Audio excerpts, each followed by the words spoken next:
Educa TV apresenta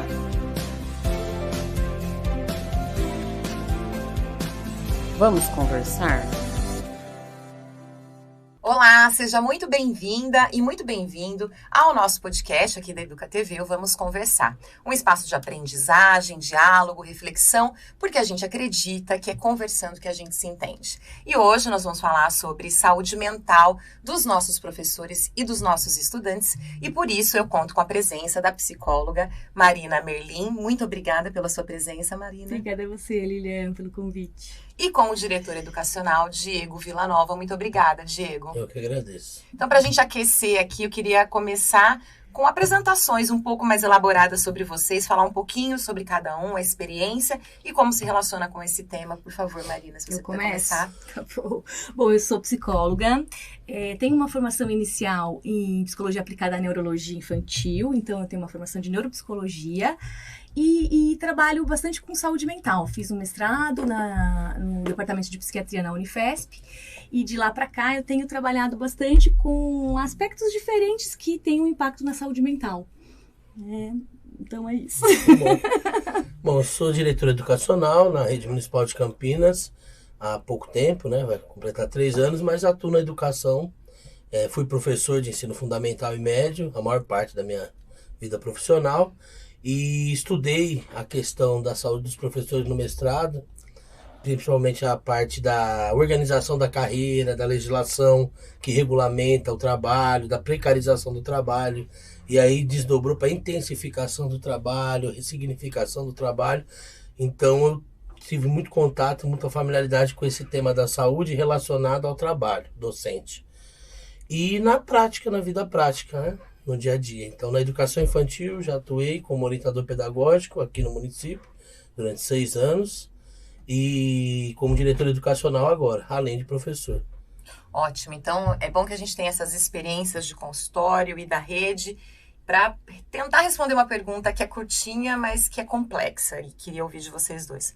Como é que vocês acham que anda a saúde mental? Primeiro dos nossos estudantes e depois dos professores. Quem quer começar? Por favor. Eu acho que eu tenho mais contato mesmo com a saúde mental dos estudantes, né? Acho que a pandemia foi um evento mundial que teve um impacto bem importante.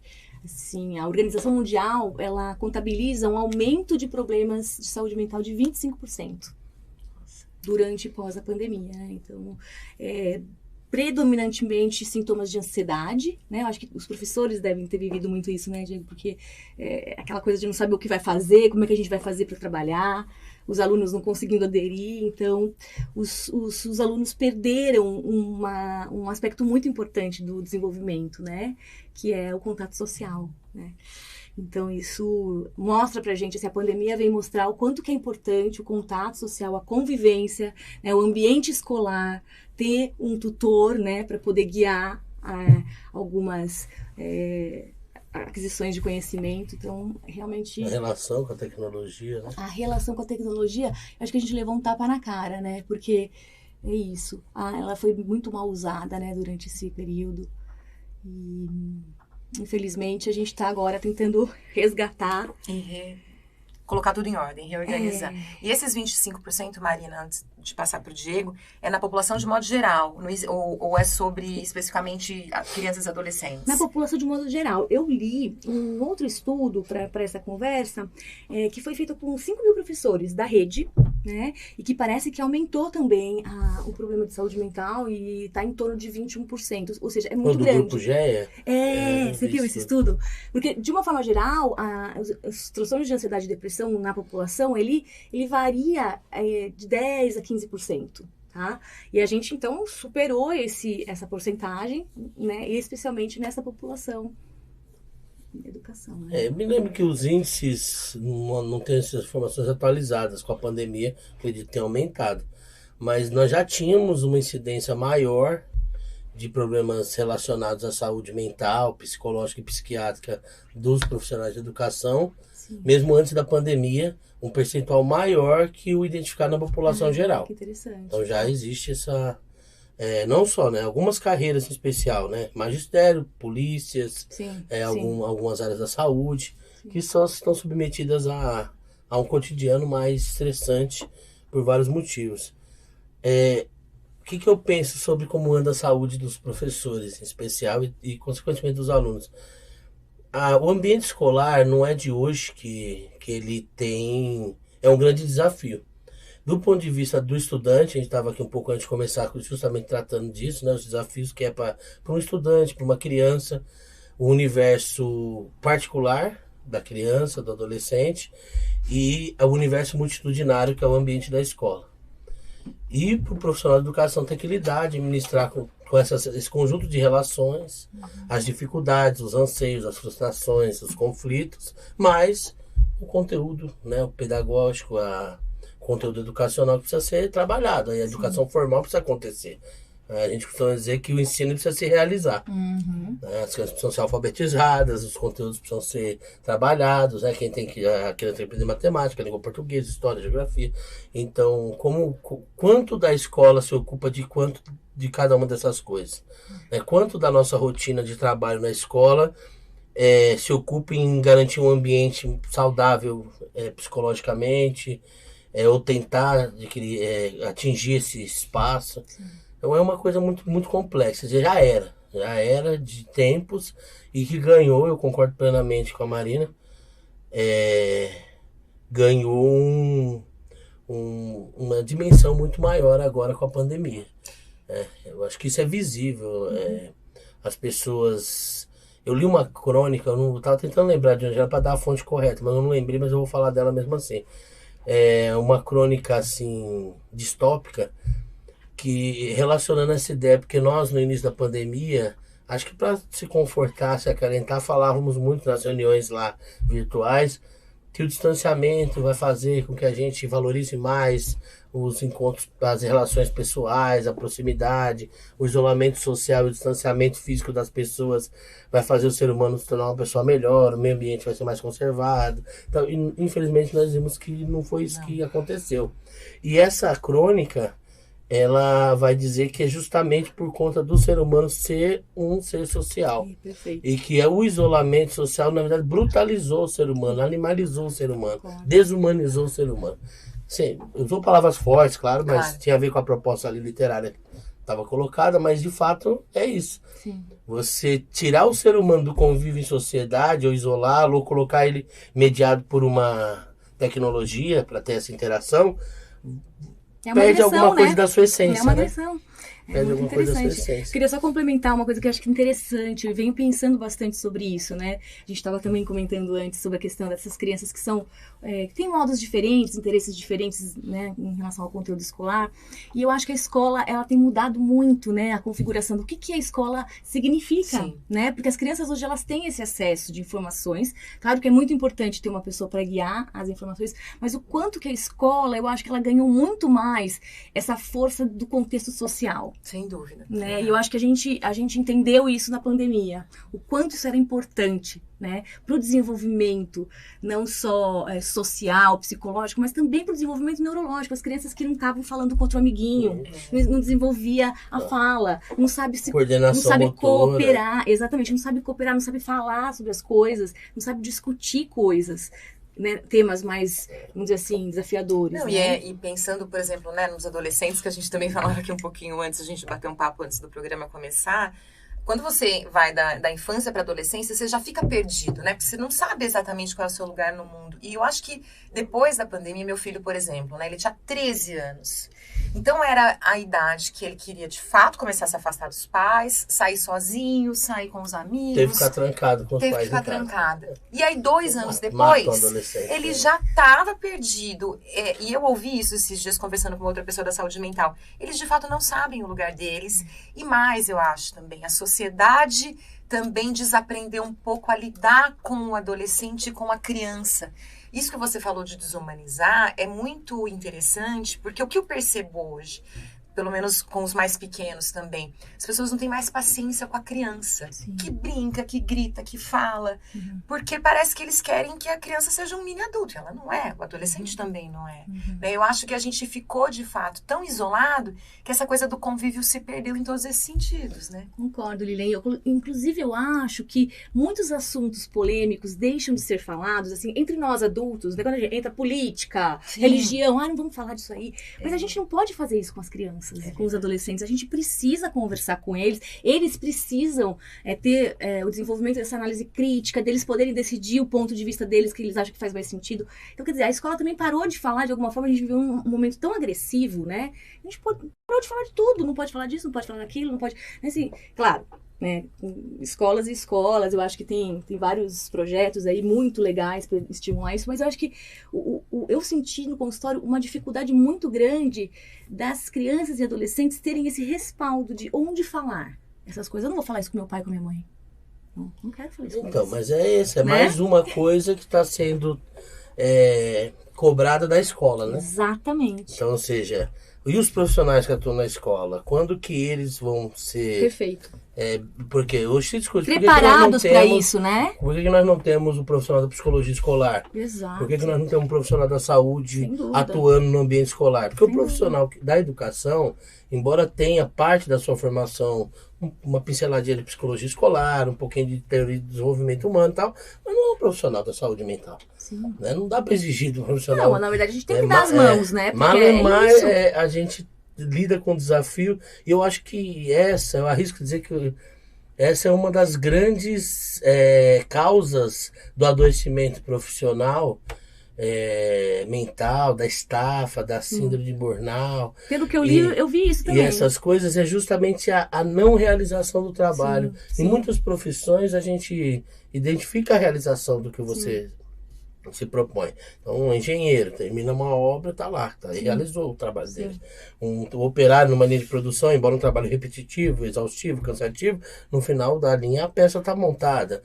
Um corretor de imóveis, ele vende ou não vende o imóvel, um dentista, um médico, então, ou seja, nosso trabalho é um trabalho de coleta do resultado subjetiva e a médio e longo prazo. Você vai realizar o seu trabalho o que é a realização do trabalho de um professor? É um ser humano melhor? Sim. É uma criança que sabe ler e escrever? É alguém que responde bem às questões da prova? Sim. Não tem uma definição do que é a nossa realização. Mas, ao mesmo tempo, a gente sabe o que precisa ser feito. Então, esse monte de dimensão, eu concordo que precisa ter um espaço para as crianças e adolescentes falarem dentro da escola.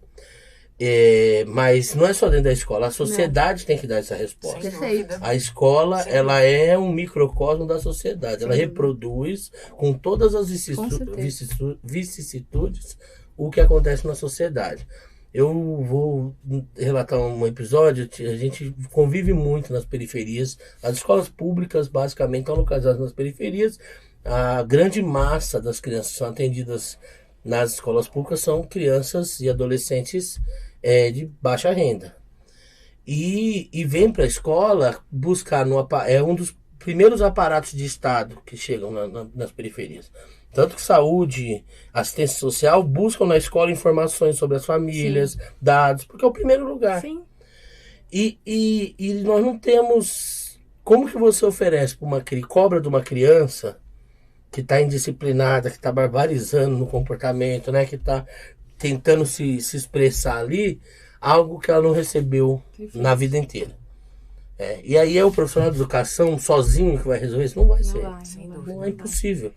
Então eu me lembro, vou dar um exemplo concreto de uma situação de uma criança que ela chegava na escola que eu trabalhei, completamente com a questão da higiene pessoal sonegada. Então a criança vinha com a mesma fralda que ela saiu da creche no dia anterior. 12 horas, 18 horas com a mesma fralda. E aí os próprios profissionais, eu estava na gestão da escola naquele momento, você precisa chamar essa família, cobrar, avisar o conselho tutelar e tal. E eu falei, é verdade, você não pode estar sendo submetido a uma situação dessa, é tortura e tal. Chamei a mãe. A hora que a mãe chegou, ela estava numa situação de higiene, de vida deplorável. Ela estava em situação praticamente de rua. E então ela não tinha como oferecer para a filha dela o melhor que aquilo. Né? E aí? Quem que vai resolver esse problema? A escola vai resolver? Então isso adoece a gente, porque você lida o dia inteiro, o tempo inteiro com violência, com criança violentada, com criança com seus direitos mais básicos sonegados, e você tem que lidar com tudo isso e não consegue alfabetizar, ou tem muita dificuldade em alfabetizar, em trabalhar o conteúdo de história, geografia. Sim. Agora, o que é mais importante? É salvar, é humanizar essa criança, dar a ela uma perspectiva de vida. E sem isso ela também não vai conseguir aprender. Sem dúvida. Ela tem que se alimentar, se higienizar na escola. Né? Então você vê, são vários atributos que não deveriam pertencer originalmente ao ambiente escolar. Com certeza. Né? Mas nesse sentido, você não acha, resgatando até um pouco do que a Marina falou, que até por conta da pandemia, o olhar para a escola mudou no sentido da valorização, de entender que a escola faz parte, ou é talvez a porta de entrada, o principal local de acolhimento, da rede de apoio, de observação. Porque eu acho que antes a gente tinha essa coisa da escola vai lá para aprender. Hoje a gente entende que não, que o professor está lá justamente para fazer isso que você está dizendo. Para olhar, e embora não seja a responsabilidade primordial, vamos dizer assim, né? Mas a gente conseguiu entender que o papel da escola vai muito além da educação. Eu acho que ficou óbvio o que talvez a gente não tivesse ainda parado para refletir a respeito. Eu concordo que o papel é multitudinário. Ele trata o ser humano de forma holística. A educação, para ter sentido, ela precisa olhar o ser humano na totalidade. Sim. Eu não posso olhar o ser humano fatiado. Agora, a pergunta que eu acho que não é respondida, e não tem como a gente ter essa resposta, que é complexo, mas que eu acredito que seja um disparador do adoecimento, é não encontrar essa rede de apoio. Sim, então, ou seja, a sociedade precisa se mobilizar para resolver essa questão. É uma questão de saúde pública. É uma questão de saúde pública. A gente precisa de políticas públicas mais robustas, abrangentes. A gente precisa de um espaço para o professor conversar sobre essas situações, sobre essas frustrações. Né? Os alunos precisam, mas os professores também. Sim. Os professores têm que estar muito valorizados nessa história. Exatamente. Porque eu acho que a questão é essa. A gente tem que começar a olhar para a escola como um lugar muito essencial para o desenvolvimento da criança. E investir, né? Não só financeiramente, né? Em recursos para que isso possa gerar mesmo esse impacto positivo no desenvolvimento da criança, mas também fornecer para esses professores uma estrutura para que eles possam lidar, porque eles estão lidando com muitas questões. Exatamente. Não há como valorizar a educação sem valorizar o professor, o educador. O papo tá bom, tá rendendo, a gente vai fazer um pequeno intervalo e a gente volta já, não saia daí. Vamos conversar?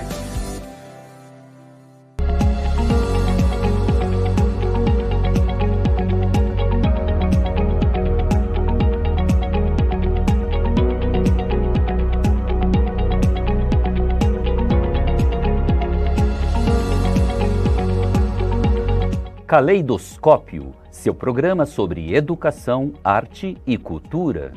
Acompanhe a programação diária da Educa TV Campinas, um mundo de conhecimento para você. Vamos conversar? Estamos de volta com o Vamos Conversar, o podcast aqui da Educa TV. E o papo tá rendendo muito e eu vou trazer mais um elemento aí que é um elemento difícil, mas que eu acho que também a gente precisa falar. A gente falou um pouco da pandemia, que impactou a vida de todo mundo, mas de forma especial, né, sob a perspectiva da educação. E recentemente a gente teve esses casos de violência que foram trágicos, né, aqui no Brasil, dentro de unidades de ensino. Eu acho que, infelizmente, isso agravou um pouco, e aí a gente volta, retoma um pouquinho do que a gente estava falando, que é como tratar isso, né? Tanto porque essa pressão de sobremaneira, de novo, né, sobre os servidores da educação, sobre os pais e sobre os estudantes também. Queria ouvir um pouco de você, começar com você, Diego. Como é que você tem percebido isso, né? Agora já passou um tempinho, a gente tem a esperança, né, de que as coisas comecem a se normalizar, mas como é que você tem percebido isso? A escola sentiu, toda a sociedade, mas acho que a escola sentiu de forma muito mais o cotidiano da escola foi completamente afetado, né? Nós tivemos uma frequência escolar, por exemplo, de metade para menos dos alunos durante quase 2 semanas, no ápice aí dessa histeria coletiva.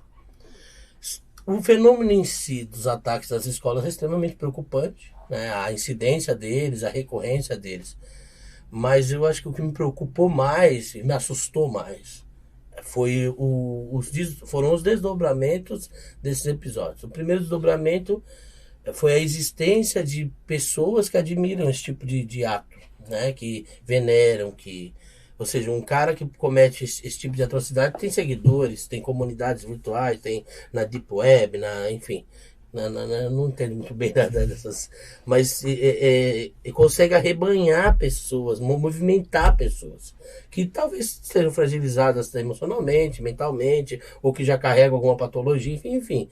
Então isso acho que é o mais chocante. Revelou um lado do ser humano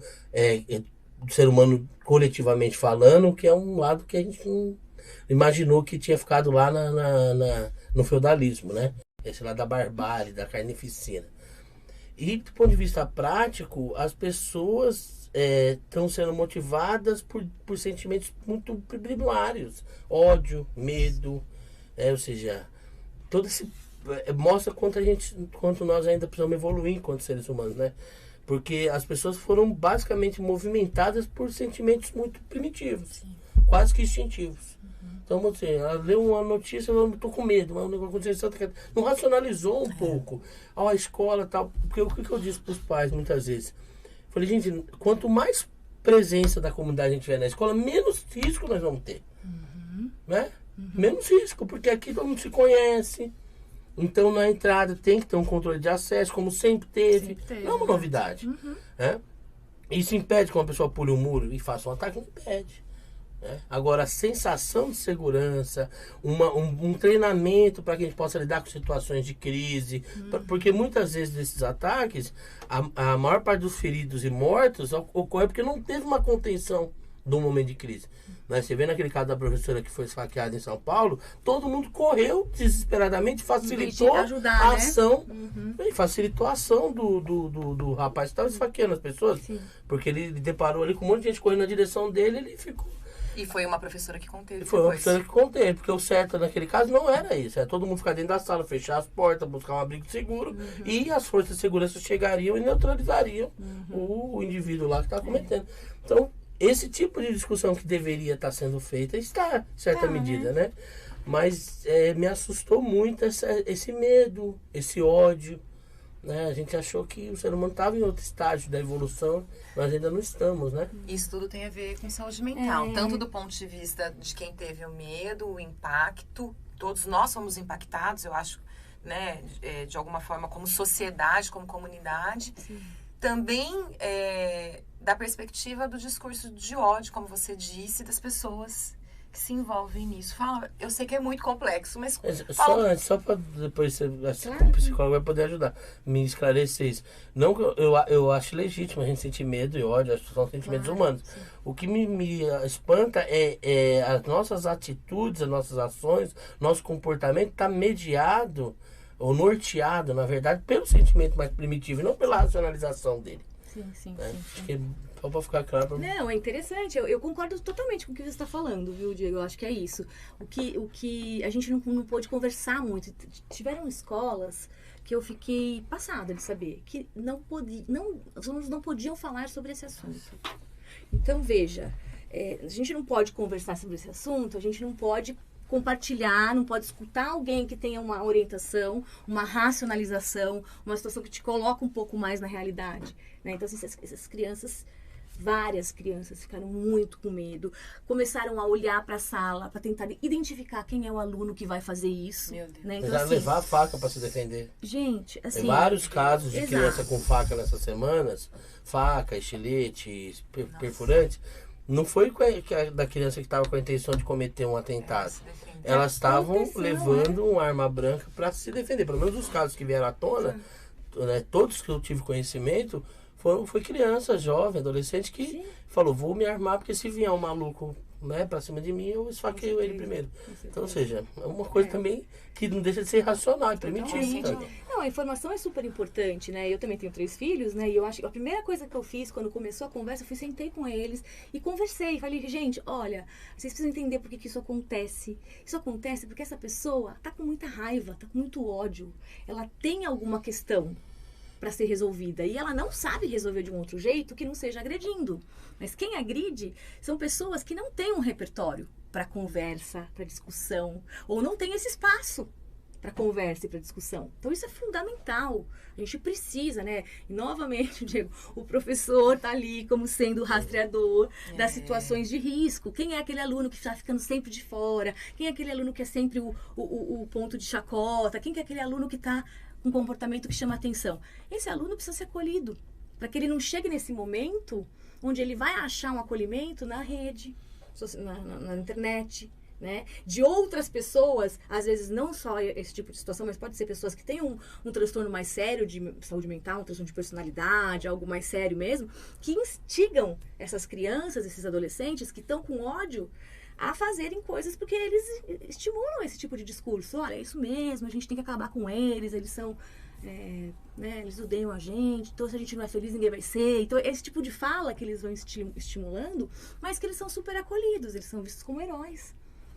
Marina, e uma coisa que você está me dizendo aqui, que eu lembrei de ter lido, que um outro lado dessa história também é um pouco da criminalização da pessoa com transtorno mental. Porque aí fica todo mundo dizendo assim, é horrível, mas enfim, é doido, é louco. Sim, e não sim. é exatamente isso, Não é exatamente né? isso. Pelo contrário, né? Pelo contrário. Então, assim, primeira coisa, né? A pessoa que está em tratamento psiquiátrico, psicológico, ela está respaldada.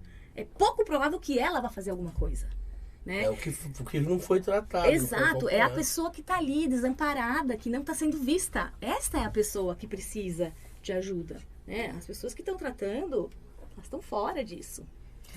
E não tem jeito, né? Como é que a gente... Eu sempre falei isso, eu conheço a Marina já há um pouco mais de tempo do que o Diego.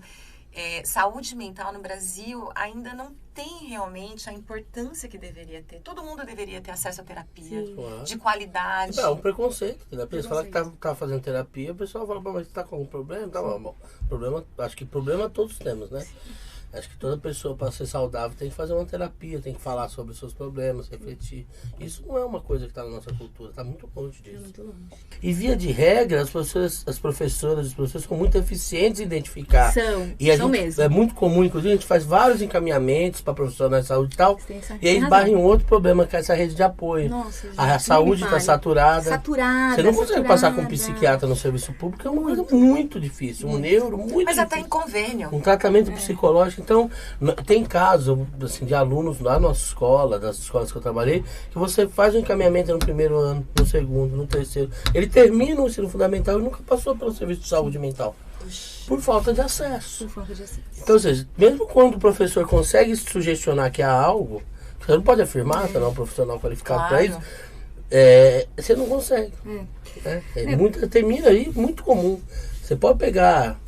Eu não vou ser leviano de dar um número, mas uma quantidade assim bem expressiva grande, que você encaminha, que você fala para a família, olha, seria legal, leva para psicóloga, vê o que ela quer dizer, eu acho que pergunta o para ideal pediatra. é a gente trabalhar com a prevenção, É. né? Porque assim, a terceirização, né, no setor terciário, né, de saúde, que é quando você já está doente, tá muito, é isso. Não tem, você fica 2 anos na fila, você não é atendido. A gente tem que realmente fazer um projeto, existem projetos, mas é isso, a gente precisa estimular essas políticas públicas que visem a prevenção. A prevenção de problemas de saúde mental, né? Porque é isso. Isso a gente pode fazer em grupo, a gente pode fazer com o professor junto, né? Então a gente pode fazer de uma forma que abrange maior quantidade de pessoas, né? Então, a gente vai fazer um intervalinho e depois a gente volta. Eu quero falar um pouco mais sobre essa rede de apoio. A gente volta já. Não saia daí, fique com a gente no Vamos Conversar. Vamos conversar?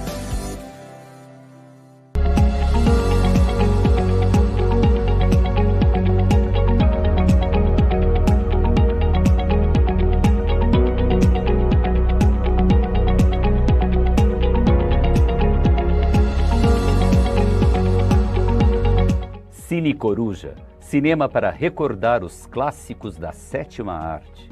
Acompanhe a programação diária da Educa TV Campinas, um mundo de conhecimento para você. Vamos conversar? Estamos de volta com Vamos Conversar, hoje falando sobre saúde mental. E agora a gente vai para o último bloco e eu queria que a gente falasse um pouco, primeiro sobre rede de apoio, tanto no sentido de como é que os profissionais da redes, e também, Marina, de como falar sobre isso. A gente está falando desde o início, precisa falar sobre isso. Então, vamos dividir, vamos começar pela rede de apoio. Como é que você tem visto isso, Odi? Olha, na rede municipal de Campinas, tem um projeto que aconteceu nos últimos anos em 2 regiões da cidade, que é um projeto ligado à PUC de Campinas, DECOAR, com a professora Raquel, né? que ajudou bastante, que introduzia no ambiente escolar a psicologia escolar. Então, capacitando os profissionais, criando espaços, observando e sugerindo intervenções e tal. Não tinha nada a ver com atendimento clínico. Sim. Eu acho que isso é fundamental. A figura do profissional que tenha essa formação no ambiente escolar também, eu acredito que seja importante. E está bem encaminhado em Campinas, foram criados os cargos, me parece que já vai ser aberto concurso, para atuar nas escolas, né, na escolar, educação. né? Porque é isso, é outro psicólogo foco. escolar, que ele vai dar uma abordagem para o ambiente escolar. Sim. E para fora disso, a rede de apoio, você tem assistência social, terapia ocupacional, fonoaudiologia e tal, e a psicologia, e o psiquiatra, né? No serviço público, ele é muito pouco. Ela é muito, muito eficiente, é uma rede de profissionais muito qualificados, muito comprometidos, que é de trabalhos maravilhosos, quando eles conseguem. O problema é todo esse contingente que não consegue, porque é insuficiente. Então, acho que a ampliação, nesse momento, a ampliação está mais que para qualificação. A gente precisa de quantidade para depois... Porque eu acho que é de qualidade. A sensação que eu tenho, eu como lido com profissionais da rede de apoio, da saúde, principalmente, são profissionais, assim, muito, muito qualificados, fazem um trabalho com muita segurança. A gente vê o resultado quando o trabalho está acontecendo. Agora, o difícil é conseguir acessar essa rede. Acho que é basicamente isso. É mais qualidade, mais quantidade agora até, porque a qualidade tem. Se a gente conseguir ampliar com a mesma qualidade, seria o ideal. Até porque a gente está falando de uma metrópole, né? É uma cidade enorme e mais de 1.200.000 habitantes, né? E tanta gente que depende, né, da rede pública, da rede municipal. Então, de fato, é uma demanda muito grande. E, Marina, e aí a gente, agora falando, né, tem a ver também com rede de apoio, como é que a gente conversa sobre tantas questões, né? Como é que a gente fala com crianças, com adolescentes? Como é que a gente consegue criar uma conexão? Porque eu acho que isso também é muito importante para trazer segurança, né? Eu gosto muito de uma abordagem muito honesta. As crianças, elas são inteligentes, né? Os adolescentes são inteligentes. A gente pode falar honestamente com eles o que está acontecendo. E eu acho que a abordagem muito floreada, muito fantasiosa, essa abordagem, ela não tem um impacto de fato. Ela perde a função. Eles percebem que a gente está querendo camuflar alguma coisa, né? Então, eu acho que tem que ser uma abordagem muito honesta. Olha, eu costumo... Percebe quando ele está enganando, né? Você vai com essa história, né? Pra cima de mim? Não dá. Eu falo muito para os meus filhos o seguinte, às vezes ele, não sei o que, me deu um chute, não sei o que. Esses dias estavam falando de uma criança, aquela criança lá, não sei o que. Olha, filhos, essa criança, ela tem uma questão. Ninguém agride por acaso. Ninguém faz um comportamento ruim porque quer ser ruim, né? Então, assim, eu acho que a gente precisa começar a falar isso para as crianças. Elas precisam entender que a agressão, um comportamento mal visto, um comportamento opositor, né, desafiador, ele sempre tem uma questão por trás. Né? E a gente precisa começar a difundir esse tipo de consciência. Eu acho que já nas crianças. Né? E não assim, aquele cara lá não posso ficar perto, porque deixa ele de lado, aquele cara lá se comporta mal. Aumenta o estigma e o problema, né? Vamos entender o que está acontecendo, e eu acho que a gente tem que ter essa fala com as crianças, essa fala sobre a situação da violência, eu abordei de uma forma muito clara e honesta com os meus pacientes, com os meus filhos. Gente, o que você acha dessa situação? Por que vocês acham que está acontecendo isso? E as crianças, elas não conseguem entender também, né? Mas também porque não se fala muito sobre isso. E você percebeu que eles vieram falar contigo porque não falavam em outro lugar, no consultório? Como é que você Na verdade, no consultório, né, eu já cheguei chegando, né? E aí, como é que foi esses dias na escola? O que tá rolando? Como é que você tá se sentindo? Você tá com medo? Não tá com medo, né? Agora, eu acho que as crianças têm essa tendência a não trazer um assunto que elas acham que é delicado. Porque os adultos, eles já sinalizam, isso aqui não é papo pra criança. Isso aqui não é pra você se meter. Já aprende esse comportamento, né? Então, peraí, por que eu não posso me meter? Por que eu não posso saber do que tá rolando no mundo, né? Eu tenho que saber. Então, eu acho que isso é um grande erro, né? A gente colocar a criança... Claro, né, gente? Tem temas e temas, mas assim, a questão da gente não saber conversar, da gente não saber respeitar diferenças, né? Essas questões sexuais, que tá muito em voga aí, né? Tem uma vivência contínua na escola, né? Você, o Diego deve saber bem disso. A gente precisa poder abordar isso, conversar, escutar o outro. E tudo bem, vocês podem ser amigos e não concordar. Não precisa nem ser amigos, né? Não tem problema, a gente não gosta de todo mundo. Mas é isso, mas tá bom. é porque parece que tem uma cultura assim pairando no ar, assim, se você não concorda comigo, você é meu inimigo. Exatamente. Não é isso, gente. Não é isso. A escola tem sido onde as coisas se encontram, muitas vezes, né? Eu, assim, no geral, na educação, a experiência que eu tenho com a educação pública, trabalhei também na rede privada, em cursinho e tal, não em escola regular. Mas na rede pública, eu sempre senti que a rede pública tem esse perfil mais aberto para conversa. Acho que a própria característica do profissional, de ter a estabilidade do concurso, né, de não ter aquela relação patronal. Concordo, porque os pais não querem. Permite que você fale não para um pai, para uma mãe, de isso não é legal. Porque a gente tá falando de política pública. Na rede particular você não tem essa liberdade. Não tem. Agora, tem todo tipo de gente em todo tipo de lugar, né? Então você tem profissionais que acreditam a grande maioria, a sensação que eu tenho, acreditam que é isso que a doutora falou aqui da ampliação dos espaços de diálogo. Só vai vencer. Ontem teve uma audiência lá na região de São Marcos, onde fica a escola, com o secretário de Segurança Pública, comandante da Guarda Municipal, o vereador, o padre... A comunidade. E eu estive na mesa lá representando, junto com outro colega da educação, e eu fiz uma fala assim, eu falei assim, só o diálogo e o amor vai vencer os desafios que a gente tem. O diálogo acolhedor, a escuta, mas também o diálogo contestador, o não. Eu não posso o diálogo não é só você ouvir. Claro. Às vezes você tem que ouvir pacificamente, concordar. Não. O diálogo é interlocução, é embate também. Perfeito. Então, conflito em escola tem que ter. Faz parte. A educação, ela se desenvolve no conflito. O conflito é situação sine qua non para a ciência, para a evolução, tudo. Então, não tem problema. O problema é tabu, o problema é preconceito, o problema é estigmatização, isso que é o problema. Então a violência, ela decorre, não é do conflito genuíno, é da ausência do conflito genuíno, do conflito de ideias, do embate de ideias. Perfeito. E tá contaminando, tá? O ódio é uma coisa terrível. A gente tem recebido, antes desse episódio aí, elementos que adoecem. Tem um francês chamado Vicente Goulejar que escreveu um livro que chama Gestão como Doença Social.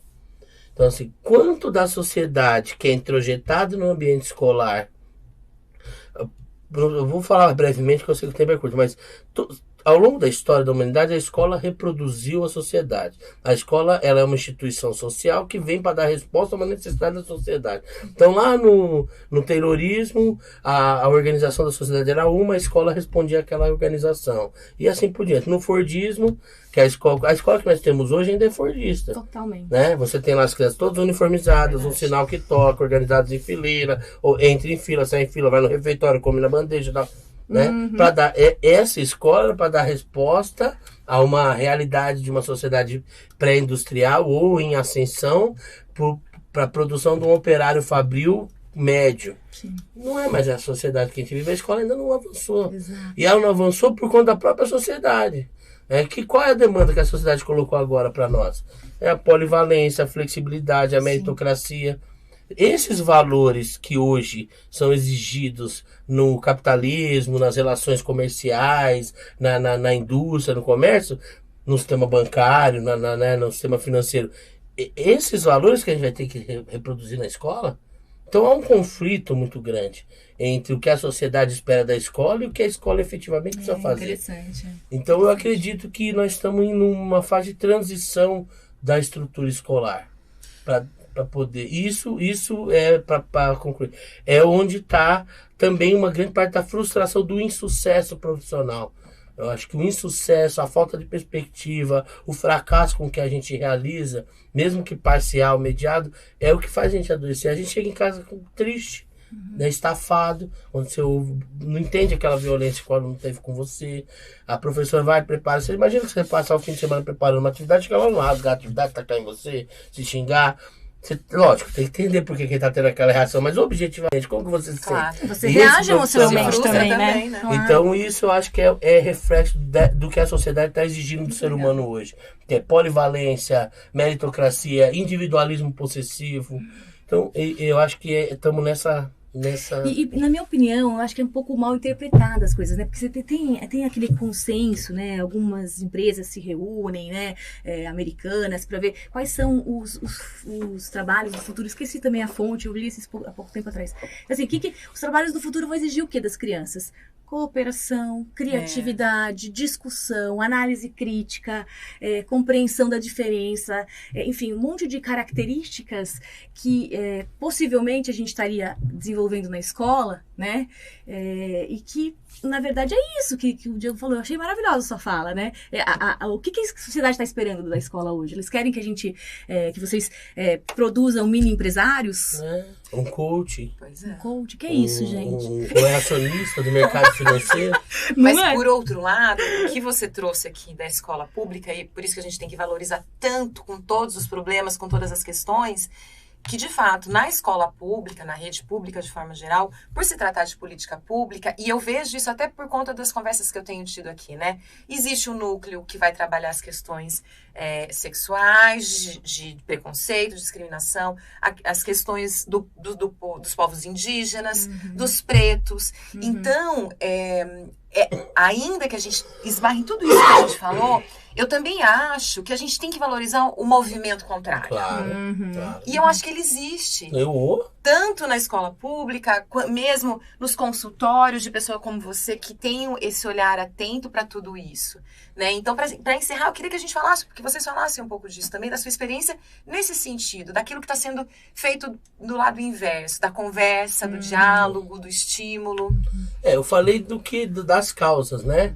A reação... Bom, você conheceu a minha escola, você viu como a gente reage. A gente reage com trabalho, com perseverança, com insistência, com... eu sou contra o discurso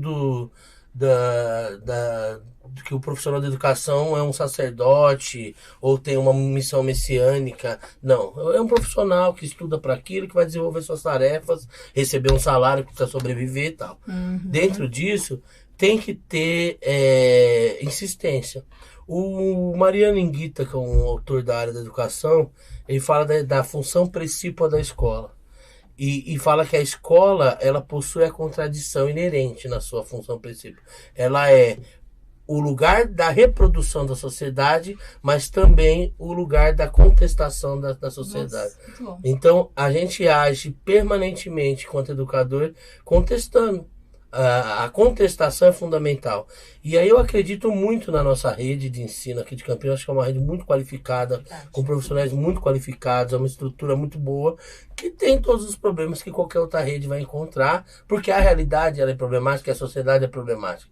Eu não gosto de falar assim, os problemas da escola, tá? Qual o problema que a escola tem que não tem na sociedade? É verdade. Porque a escola é feita de quê? A escola não é um prédio, nós falamos da escola enquanto uma instituição. Pessoas, seres humanos tal, que estão na escola naquele momento, mas que moram em casas, que convivem com pessoas, que trabalham em outros lugares e tal. Então, todos os problemas que existem na escola são problemas da sociedade. Sem dúvida. Então, a gente precisa de qualificação, de valorização. Por exemplo, esse olhar que o professor tem com essas crianças para escuta. Como que ela faz com 40 alunos na sala? Pois é. Como que ela faz com 50 minutos de aula? Como que ele faz com uma jornada de trabalho com 2 horas, 3 horas de planejamento só por semana? Precisa de ajuda. Como que os professores conversam só tendo 2 horas por semana para conversar? Você sabe que no pedagógico são 2 horas de aula por semana. A gente tinha que ter 10 horas. Para trabalhar 20, metade tinha que ser planejamento, preparação, escuta. A sala tinha que ter 15, 20 alunos no máximo. Então, assim, há muito que avançar na infraestrutura e na organização. Se muito vale o que já foi feito, mais vale ainda o que se tem a fazer, eu acho. Sim. Esse é o desafio. Eu tenho visto e tenho ficado feliz em ver uma mudança em algumas escolas. Infelizmente, ainda nas particulares, né? Existem algumas escolas que vêm com propostas diferentes, né, com propostas mais focadas em projetos, no grupo, no trabalho. Vai lá na nossa escola que você vai ter um exemplo de uma escola pública. Eu quero ver, eu vou lá conhecer. Temos excelentes escolas públicas. Maravilhoso, porque tem pessoas boas, isso, né? E a gente vê pelo próprio Diego, né? É verdade, você é um cara super qualificado, né? Que tem conteúdo. Isso. E nas particulares, que eu acho que é o público que vai mais pro consultório particular, né? Infelizmente, com certeza, apesar de eu ter um bracinho no público lá, né? Na consultoria que eu dou, eu atendo pessoas que pagam, né? Que é o particular. Então, essas escolas, assim, a maioria, elas estão dando pros pais o que eles querem, que é conteúdo, educação, no sentido de disciplina, né? Que não é o que, na verdade, eu vejo como o papel da escola. Eu questiono muito esse papel da escola, né? Então, mas eu tenho visto algumas novidades surgindo, né? E tenho ficado feliz com algumas escolas já muito mais abertas, onde os pais participam, onde tem uma abertura dos pais poderem contribuir com o que eles têm de bom. Então, assim, a escola que os meus filhos estudam, eu consigo participar. Na situação que aconteceu aí do dia 20, eu me propus, olha, gente, tô voluntária, se precisar de alguma coisa, eu tô aqui. E eles fazem esse acesso. Eu acho que é isso. Criar um pouco esse clima dentro da faculdade particular de comunidade também. Eu tô aqui para ajudar, eu sou dessa área, você é dessa outra. Vamos ajudar. E criar nessas crianças, principalmente essas crianças que estão em escola particular, né? Essa consciência do todo, que eles são muito dentro de uma bolha, né? Eu acho que isso é muito importante. Isso é muito importante. Enfim. Mutualismo, né? Sem dúvida. O desafio é grande. Né? É grande. É grande. Mas vale a pena e o negócio é insistir. Temos que insistir. Desistir nunca, né? É isso. Muito obrigada, Diego, pela sua presença, pela sua participação. Acho que foi muito importante. Eu que agradeço, viu? Prazer em conhecer. Obrigada, Diego. Eu também adorei te conhecer. Aí, ó, tá o convite aqui para ir lá conversar com nossos professores sobre esses temas. Eu acho que a gente precisa desse apoio desses profissionais. Com certeza. Marina, muito obrigada pela sua presença. Obrigada, Lília. Sempre um prazer conversar com você. Obrigada. E esse foi o episódio de hoje do podcast Vamos Conversar aqui da Educa TV. Obrigada pela sua audiência. Continue acompanhando a nossa programação e siga também a Educa TV nas redes sociais. Semana que vem a gente está de volta. Obrigada e até mais. Educa TV apresentou Vamos Conversar? Prefeitura de Campinas, Secretaria de Educação, Produtora Rio Brasil Digital. Educa TV Campinas, um mundo de conhecimento para você.